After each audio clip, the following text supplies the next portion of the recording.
Como adicionar uma camada no Adobe InDesign.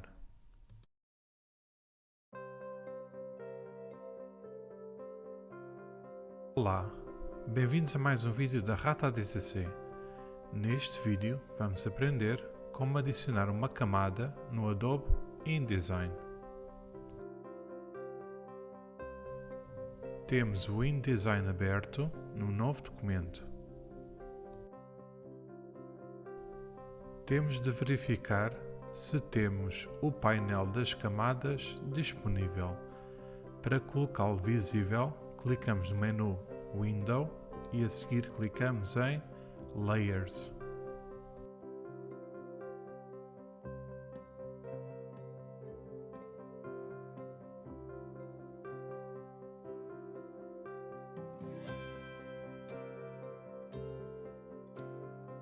Para adicionar uma camada, clicamos neste ícone.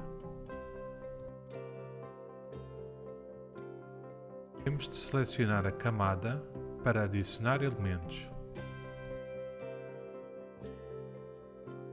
Vamos adicionar elementos. Neste exemplo, clicamos na ferramenta Retângulo. Clicamos e arrastamos até termos uma forma.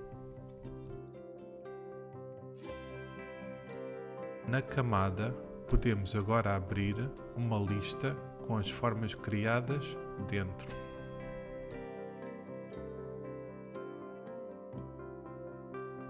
Para mudar o nome da camada, clicamos uma vez em cima do nome.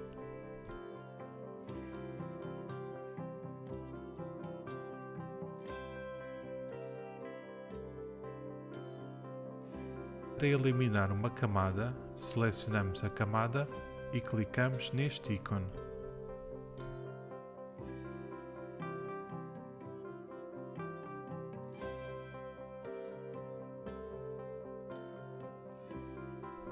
Espero que tenham gostado.